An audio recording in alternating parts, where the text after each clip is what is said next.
Na, ezt nem szabad, az orrhoz nem szabad hozzányúlni.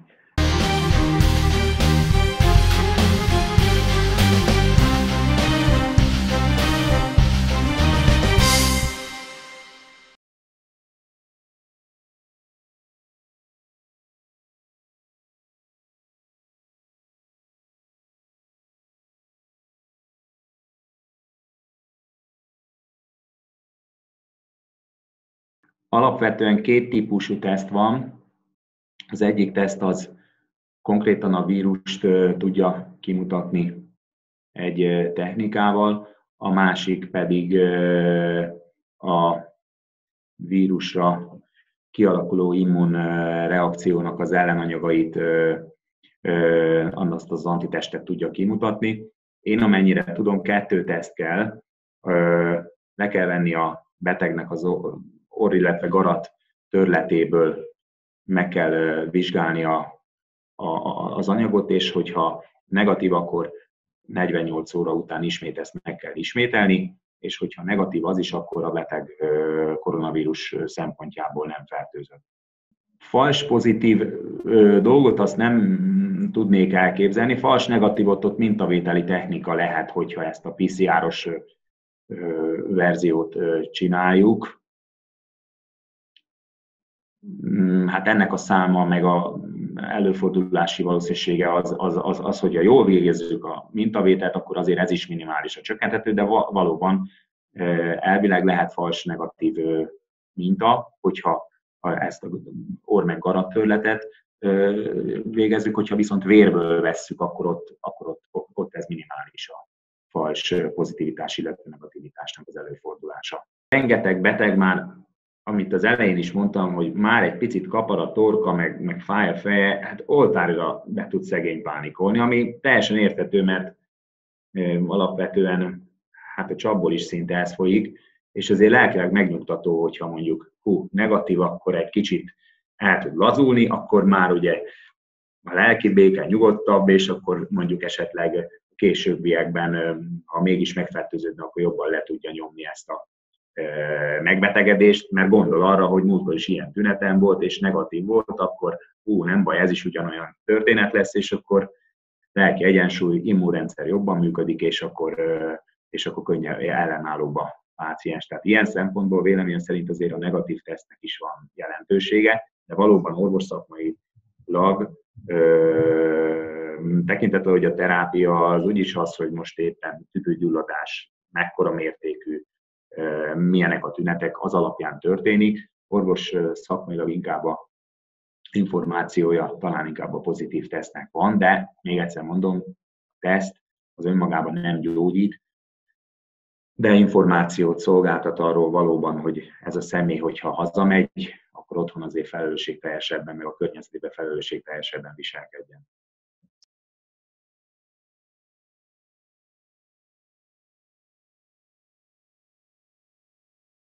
Ez alapvetően attól is függ, aki hozza mondjuk a terméket, hogy ő mennyire figyel a higiéniára, de lakáson belül a folyamatokat nyilván sokkal jobban tudjuk szabályozni. Tehát, hogyha mondjuk kapunk egy ételt, akkor azt a megfelelő, kesztyűben kell kibontani, felforralni, megmelegíteni, és nem abból az edényből nyilván megenni, mint amiben hozták. Hát ilyen szempontból ezek a házhoz szállításos dolgok, ezek biztonságosabbak, mint hogyha mi mondjuk elmennénk egy boltba, ahol meg kell fogni a kilincset, mellénk áll valaki, akin vagy van maszk, vagy nincs, de itt is azért elővigyázatosan kell fertőtleníteni azokat a tárgyakat, amivel mondjuk ez a házhoz szállított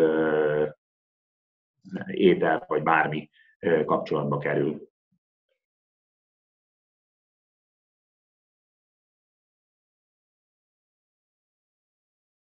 Alapvetően minden olyan tárgy, amire a vírus valamilyen formában rájut egy ideig, potenciális veszélyforrás. Ugyanez igaz a liftekre, ha valamihez ott megnyúlunk, és olyan ember jár benne előtte, aki nem viselt maszkot, vagy ha viselt is maszkot, de a kezéről a közösen használt eszközökre jutnak a vírusrészecskék. Igen, ott is elővigyázatosnak kell lennünk. most nyilván mondhatnám azt, hogy most menjünk ki kesztyűben az utcára, de alapvetően a kesztyűvel is ugyanúgy megfogjuk a tárgyat, és hogyha hozzányúlunk az arcunkhoz, akkor is meg tudjuk, elkaphatjuk ezt a vírust. Erre is fokozatosan a kézmosás, meg a személyhigiénia, hogyha ilyen közösen használt helységből eljövünk.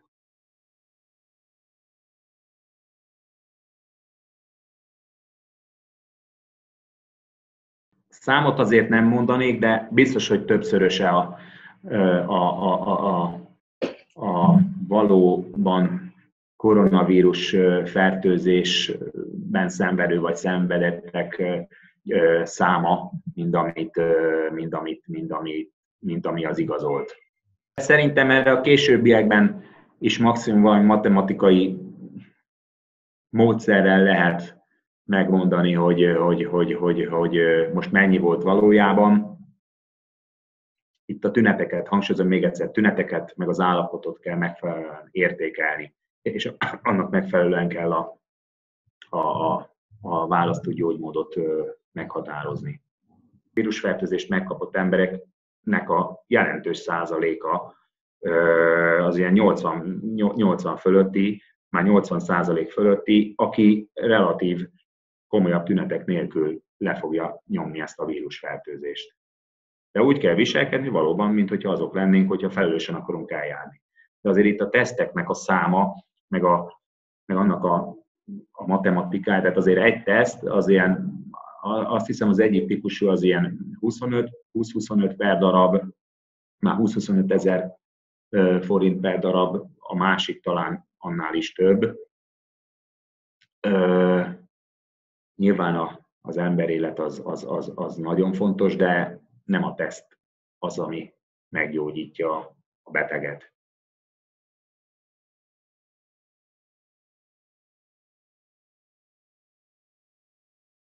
Azt látom, hogy olyan adatok vannak, hogy a levegőben 3 órán keresztül is fertőzőképes marad. Most azt nem értem ezt. Tehát igazából azzal, hogyha kiköhögjük, vagy ki jön belőlünk ilyen nyálszemcsékkel a vírus, akkor az nem hinném, hogy ott lebeg a levegőben. Az előbb-utóbb, ami mondjuk szerintem 1 órán belüli szám, leülepszik valamilyen felületre. Tehát az, hogy mondjuk itt valaki beleprüszköl jó, hát az is mondjuk térfüggő, de mondjuk egy kisebb térbe beleprüszköl, és hogy 5 órákig ott lebegnek a vírus szemcsék magában a levegőben, azt azért nehezen tudnám elképzelni, de bizonyos tárgyakon órák, illetve hát mondjuk például a kartonpapír 24 óra, de vannak felületek, amin több napig is életképes maradhat a vírus.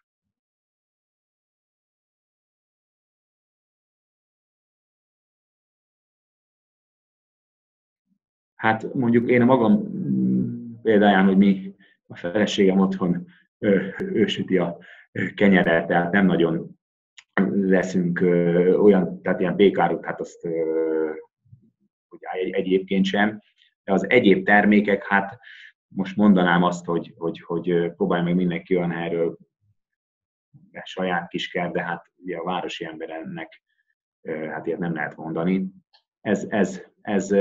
Ezek az ilyen zöldség-gyümölcsök, ezek érdekesek, hát, mert ugye ezt szappannal nem nagyon lehet megmosni. Jó, megmossuk mondjuk meleg vízben, én úgy gondolom, hogy az már azért valamennyire segít a vírusnak az elpusztításában, hogyha rákerült volna. Esetleg tegyük ki a napra, melegre valamennyi ideig, pár óráig, hogy ott elpusztuljon a vírus. Meleg víz, meg mondjuk melegbe helyezni, tehát napra, ezt javasolnám. Becsomagolt termékeket pedig azokat, hát én azt mindenképpen ilyen alapos fertőtlenítésnek tenném ki, lemosni otthon található bármilyen fertőtlenítőszerrel, még esetleg ugye a mosogatásnál használt mosószerrel is, az is segítség.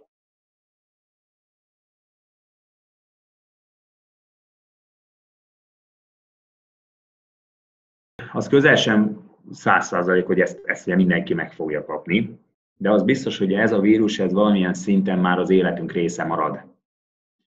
Az, hogy most az otthonmaradás, meg a társérintkezés minimalizálása igazából ennek a peaknek, ennek a fertőzési hullámnak magának a nagyságának az ellaposításáért van, és ezért szükséges, de ez a vírus azért, ez már valamilyen formában az életünk része marad, nyilván ugyanúgy, mint bizonyos influenza vírusok, az influenza vírus esetén, hogy védőoltás fog majd születni, remélhetőleg relatív rövidebb időn belül, de ez olyan, mint az influenza, itt marad, ezt el kell fogadni. Én úgy gondolom, hogy azért a populációnak a többsége előbb-utóbb valamilyen formában találkozni fog ezzel a vírussal. Az a lényeg, hogy relatív többségnek ki kellene valahogy bekelni ezt a oltás utáni időszakig, amikor már még inkább specifikus védelemmel tudjuk segíteni a szervezetünket, hogy lenyomjuk a vírust.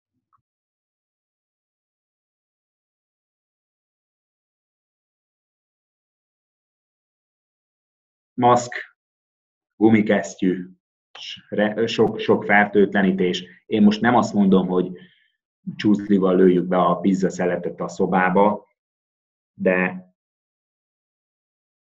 fontos a körültekintően menjünk ki a szobából, illetve hát beszélni is lehet. Hát most beszélni is lehet 2 méteres távolságban, maszkkal, alapvetően meg lehet állítani tehát akkor nem fogjuk megfertőzni a közvetlen környezetünket. Itt a falus főorvos úrnak pont néztem egy videóját, és ő abban mondta, hogy volt egy olyan tanulmány, hogy egy koronavírusos beteg utazott a repülőn, szájmaszkban, köhögött, prüszkölt össze-vissza, és gyakorlatilag a környezetében nem betegedett meg senki se. Tehát még fokozottabb az, hogy maszkot hordjunk otthon szinte minden pillanatban, amikor a szobánkat elhagyjuk. Na de hát, hogyha mondjuk élnek 4-en mondjuk egy 2,5 szobás mondjuk panelban, elég nehéz azért ezeket a szabályokat betartani, de figyelni kell rá.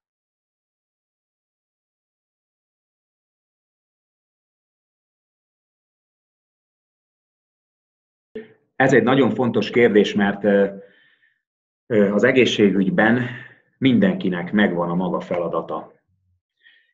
Ez a kérdéskör valóban felmerült az önkormányzatok, illetve hát az egészségügyi szakemberek, hogyha most magamat annak nevezhetem, azért egyeztettünk ebben a kérdéskörben, de alapvetően ez se nem az önkormányzatnak, se nem pedig a szakellátásnak nem a feladata, ez tisztifőorvosi feladat, hogy az alapellátást, illetve az alapellátási sürgősséget ezt neki kell megszervezni.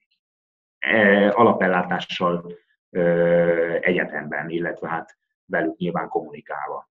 Most jelen pillanatban egyelőre csak egyeztetések voltak, konkrétum nem született az ügyben, várunk a tisztifőorvos asszonynak a javaslatára, hogy hogyan legyen ez a továbbiakban.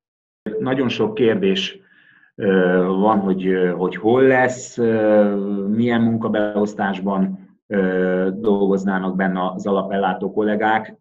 Én a szakellátásért vagyok felelős, őszintén megmondom, hogy nem látom pontosan, hogy az alapellátás, illetve a tiszti orvosi szolgálat között milyen jellegű a kommunikáció, biztos van, de nem tudok minden lépéséről. Most alapvetően ennek az lenne a koncepciója, hogy valamilyen formában a légúti fertőzötteket, meg a nem légúti fertőzött panasszal rendelkező betegeket térben, illetve hát térben és időben, illetve hát inkább térben izoláljuk.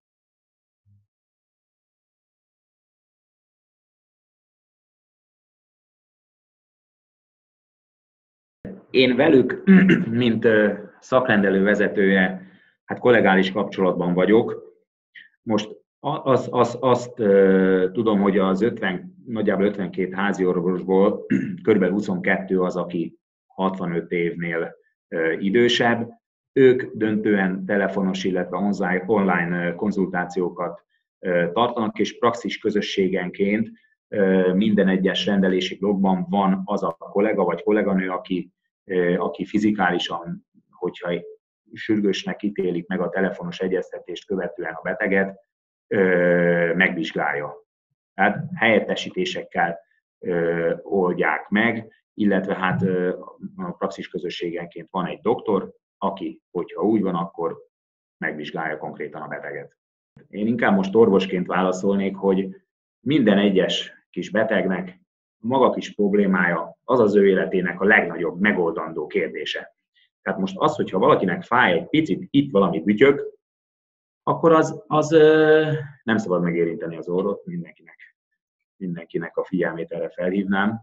Tehát, hogyha fáj egy kicsit valami bütyök, és amiatt nem tud aludni, amiatt ideges, fel kell tennie azt a kérdést valakinek, aki ért ehhez, hogy mi lehet a problémának a hátterében. Tehát főigazgatónként azt mondanám, hogy igen, hát a nem annyira súlyos dolgokat, azokat hagyjuk majd, amikor véget ér ez a járványidőszak, de én úgy gondolom, hogy mind online, tehát interneten, e-mailben, vagy pedig telefonon, hogyha az megnyugtatja a beteget, fel kell tudnia tenni valakinek ezt a kérdést. Én el tudom azt fogadni egyébként, hogy egy apró kis probléma a betegnek nagyon befolyásolja az életét, és választ vár rá. Tehát nem lehet ezeket a problémákat úgy eltolni, hogy majd, hogyha lezajlik a járványügyi időszak, csak megfelelő formában kell ezeket az ellátórendszernek, ezeket a kérdéseket a megfelelő időben feltenni, de erre nekünk tudnunk kell válaszolni valamilyen fórumon. Mert azt ne felejtsük el azért, hogy független az, hogy most van járvány, vagy nincs járvány, a egyéb betegségeknek az előfordulási valószínűsége az nem csökken ebben az időszakban, hanem inkább a stressz miatt még nő is. Ezeket a kérdéseket meg kell konzultálni az egészségünkért felelős emberrel, legyen ez szakorvos, legyen ez házi orvos, csak valóban ne az, hogy most egy ilyen kisebb panasszal személyesen menjünk be, de nincs is rá lehetőség, mert először telefonon fel kell hívni, viszont akkor az ellátórendszernek nem szabad ingerülten válaszolni, hogy hagyjon már a butaságaival, mert mi embereket gyógyítunk, annak az embernek ez a legnagyobb problémája, fel kell tudni tenni a kérdését valamilyen formában, nekünk pedig válaszolnunk kell rá.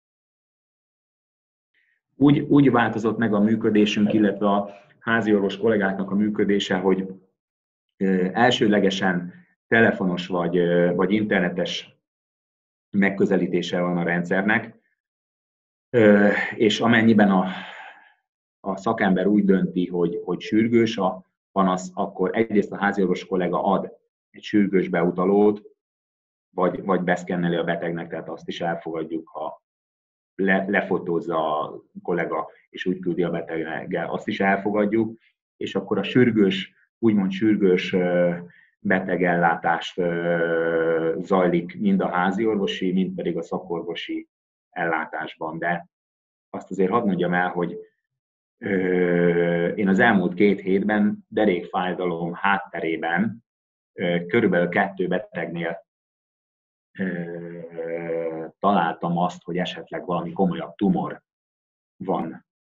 Na most nagyon nehéz azt megmondani, hogy mi az, hogy sürgős betegellátás, de erre a hivatalos válaszom az, hogy sürgős esetben tudják a páciensek mind a háziorvosi ellátást, mind pedig a szakellátást igénybe venni. De itt nagyon fontos az, hogy beteget rendesen ki kell kérdezni, milyen papírjai vannak, és akkor egy egyszerű, banális derékfájdalom hátterében is azért el lehet gondolkodni, hogy van-e esetleg nagyobb probléma, vagy pedig sem. Ezért fontos az, hogy az egészségügy az gyakorlatilag mindenféle mentes, és így a politikát is beleértem, politikamentes maradjon, mert minden egyes embernek az a fájdalomentitás, amit okoz mondjuk egy családtagunknak a megbetegedése vagy elvesztése, az ugyanolyan belső érzéseket vált ki, függetlenül attól, hogy ki melyik lábbal rúgja a labdát.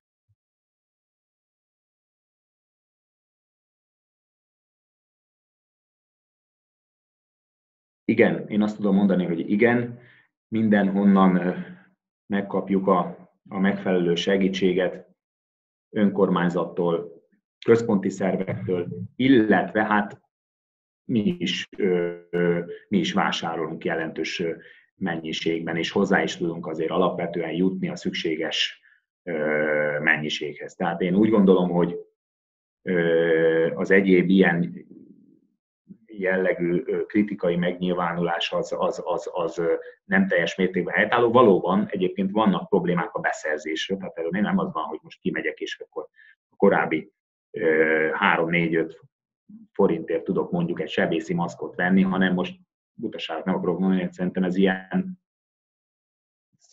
100 feletti forintba kerül, tehát még azt sem megmennek kockáztatni, hogy a korábban 10 forintos maszk az mondjuk ilyen 600 forintért, legalábbis amennyire itt jók az információim, most annyi lehet beszerezni, és nem is egyszerű, tehát bemegyek valahova, akkor ott kérek 5 dobozt, akkor nem csak nem ebből a méretből van, amit akarunk, de nincs még probléma, és én úgy gondolom, hogy a későbbiekben sem lesz.